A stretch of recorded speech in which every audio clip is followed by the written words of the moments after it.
Nindot kaayo ang gisulti dinhi sa sulat ni sa basahon ni Propeta Jeremias. Ang tao nga mosalig ug dili mobiya sa Dios makabaton gayud og panalangin ug ganti gikan sa Dios. Apan ang tao nga motalikod sa Dios magantos ug wala gayud siya'y mahimo diha sa iyang kinabuhi. Wala siya'y tinubdan sa iyang pagpakabuhi. Kung atong ibanghilyo karon nagsaysay kini sa kinaiya sa tao diha sa walay pagpakabana. Ang usa sa pinaka sala kining gitawag o indifference kana bitawng dili pagbuhat sa angay buhaton.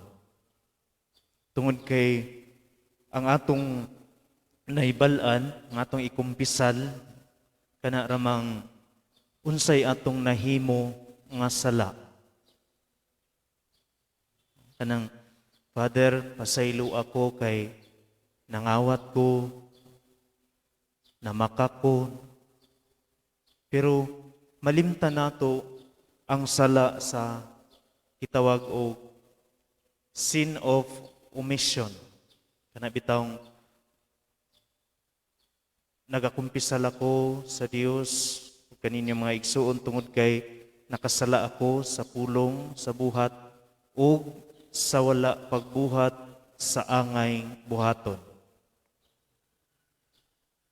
Ang atong ibanghilyo karon nagsaysay man sa usa ka dato nga wala gayud siya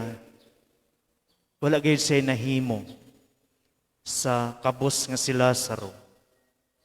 Nga gidala ngadto sa pultahan sa balay sa dato. Wala siya gihimo nga dautan, pero wala pud siya gihimo nga maayo ngadto sa dato. May pang-iro no kay niduol pa ug nanilap sa nuka. Sa atong katilingban karon daghan kaayo ang nanginahanglan. Daghan kaayo nga pwede natong buhaton, mga inhustisya, mga bayolente nga panghitabo sa atong palibot unsa may atong nahimo. Kung wala tay nahimo nga dautan, pangutan-on po nato unsa bay atong nahimo nga maayo.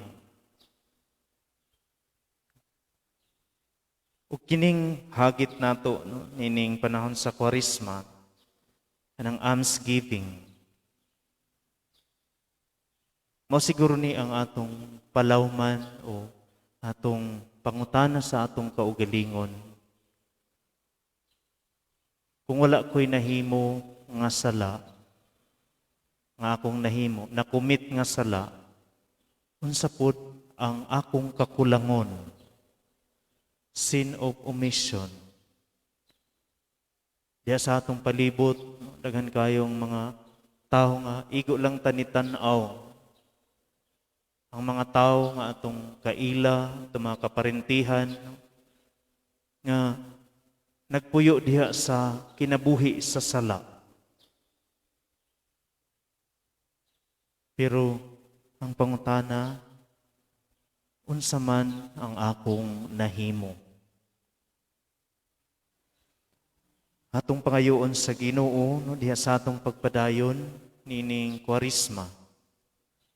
Nga unta atong mapalawman ang atong tulubagon ngadto sa atong isikataw.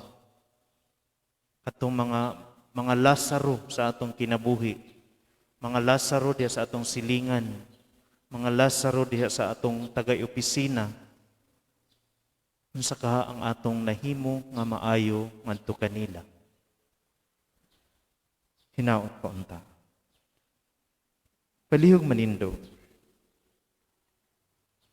Sa atong